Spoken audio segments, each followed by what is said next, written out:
Swadika, and good afternoon. I'm Pen Som Lersithi, Director of the News Division from the Department of Information, Ministry of Foreign Affairs. Welcome back to the English language summary of the COVID-19 situation in Thailand, live from the Center for COVID-19 Situation Administration, or the CCSA. We have some very important updates to inform you today.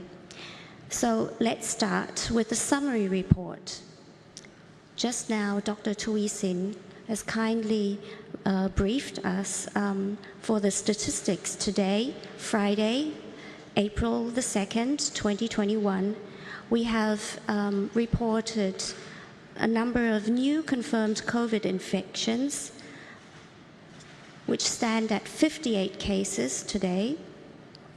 Of those 58 cases, 42 cases are from local transmissions, 3 cases are from active case findings, and 13 cases are from state quarantine. We have today a number of 1,247 cases of active cases that are being treated in hospitals.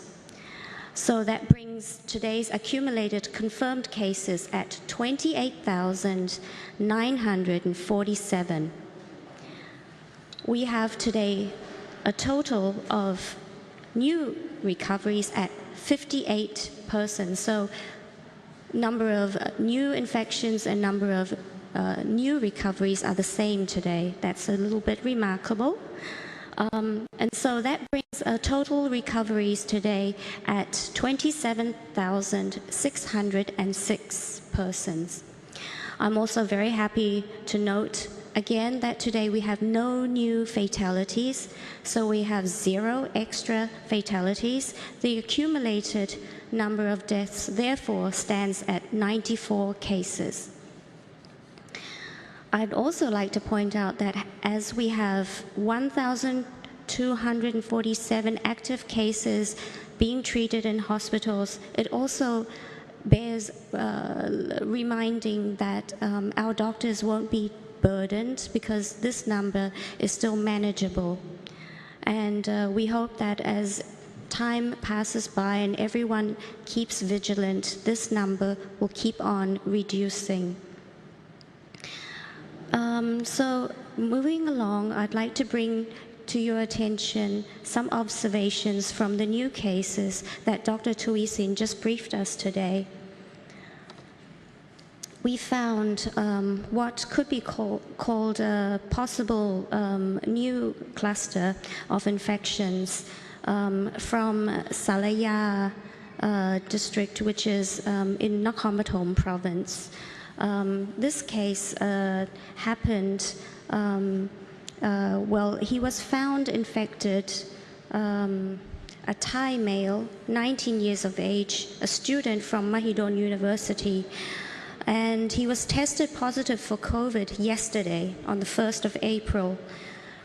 This particular individual traveled to several areas around the university and also went to Phuket during 25th to 29th of March. And of course, he went with a group of his friends. So that is also another possible problem there. Before that, he also visited an entertainment establishment, which was around Puttamonton in Nakhon Pathom province with another group of friends. He also went back to stay at his dormitory in Salaya, that's at his university, and also met with his friends.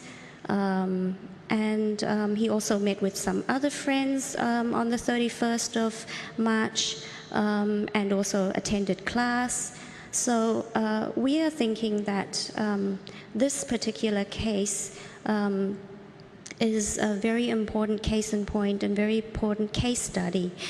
The officials are now investigating this case very, very carefully.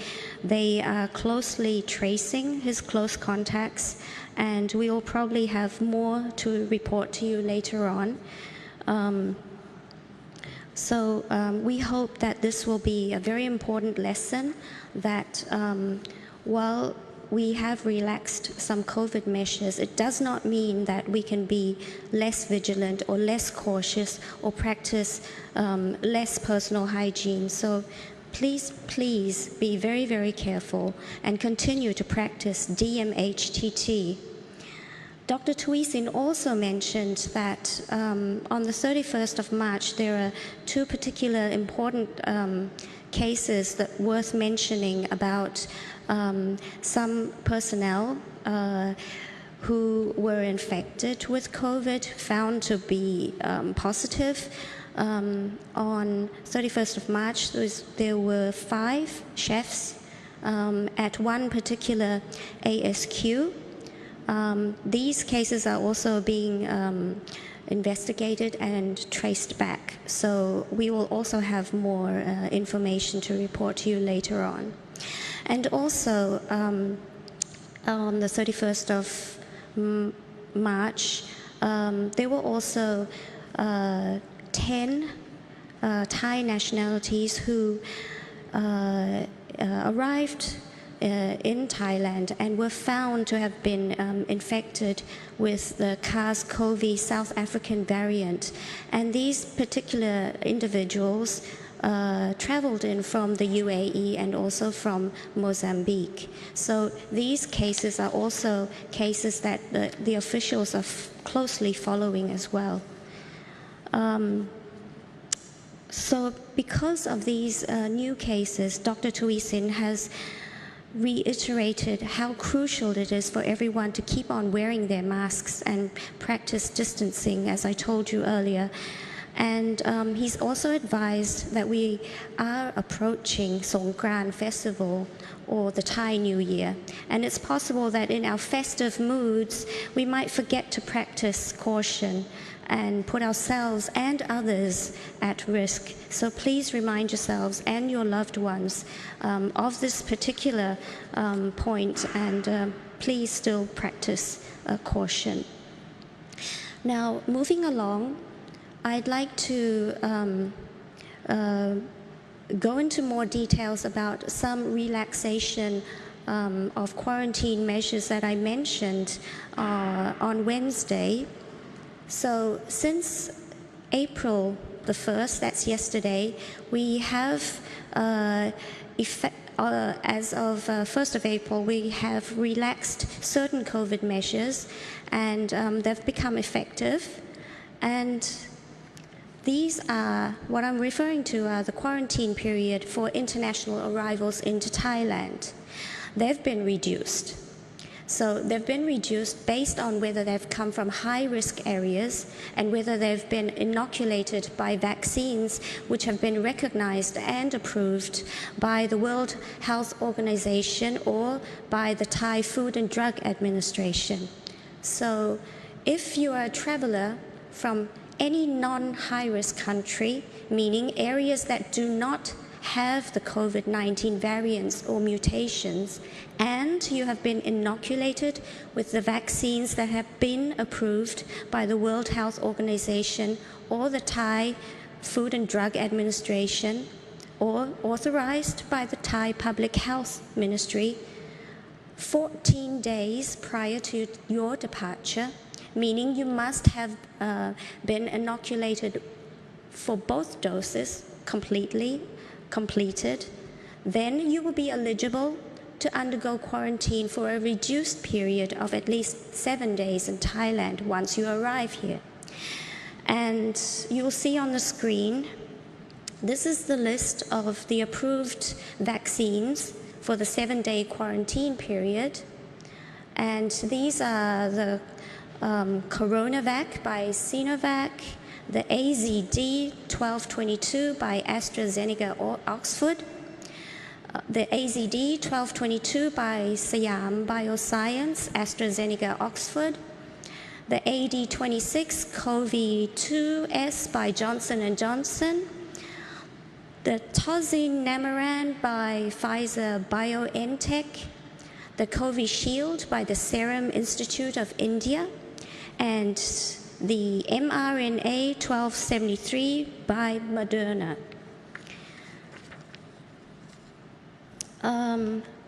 But let me also say that we must not mix this list with the vaccines that the Thai Food and Drug Administration has approved for inoculation in the country, because this other list is based on emergency use in Thailand. And these are 3 vaccines that are manufactured by Sinovac, AstraZeneca, and Johnson & Johnson. Vaccines by other manufacturers are in the process of applying for further approval by the Food and Drug Administration of Thailand. And if there are any developments on this particular issue, we will certainly update you. Meanwhile, those who are traveling from countries without COVID-19 mutations and with no vaccination certificate will still be subjected to a 10-day quarantine period. And finally, those arriving from countries which have evidence of COVID-19 variants or mutations are required to complete a 14-day quarantine period. And I mentioned this earlier on Wednesday already. So for the time being, these include the 11 countries, namely South Africa, Zimbabwe, Mozambique, Botswana, Zambia, Kenya, Rwanda, Cameroon, the Democratic Republic of Congo, Tanzania, and Ghana. And of course, this list will be updated every month to accommodate any changes, such as discoveries of new strains that may pose high risks. Now I'd like to mention a positive development, well, something that we've invented, because we have heard, for those of you who have found that entry into Thailand and the procedures we've set up a little bit complicated or confusing, so we've heard those frustrations. And therefore, the government has now created a new comprehensive website called Entry Thailand. So you can see on the screen here, this new website will provide you with a step-by-step guide of what you need to do in order to get your documentations ready to enter Thailand. Just follow the simple steps there, and you can complete all the requirements just on this particular website. Also, all the necessary links, such as COVID insurance policies, options for flight bookings, available hotels for quarantine, and also a link to process your certificate of entry, all these are conveniently provided at each step to get you through this process. So let me take this opportunity as well to urge everyone to refrain from seeking out information from unofficial sources, as these could be outdated or incomplete, or worse, they could even be a scam. You can always check out the updated information right here at the CCSA's briefings, as well as our social media accounts. So let's help each other fight the pandemic by also fighting against the infodemic that's happening all over the world at such trying times like this. And you can see, I think maybe on the screen, we'll be seeing right now, there is a short list of all the documents that you will need. This is just to recap. When entering Thailand, you will need a hard copy of all these documents, which is a passport, a valid passport, or a certificate of identification, your flight details, your ASQ hotel booking voucher, your certificate of travel or your certificate of entry, your COVID-19 test results, and again, good news that you don't have to have a fit-to-fly certificate anymore. And of course, when you arrive in Thailand, you will need additional documents, which you need to apply or download the Thailand Plus application and the T8 form, which will help declare your medical or your health status. So, before ending the briefing today, I'd like to inform you that the Thai government welcomes the efforts by the private sector to import COVID-19 vaccines into the country. And although only vaccines that are approved by the Thai Food and Drug Administration can be imported, private companies or hospitals will have to inform the Thai Food and Drug Administration about which vaccine they plan to import. And companies can also negotiate with those vaccine producers about their import plans. And so having the private sector negotiate with them and initiate importations of vaccines would mean that Thailand would have more options for everyone, more vaccines. And this means everyone living in Thailand, including you, our expats, our foreigners, our English-speaking audience here as well.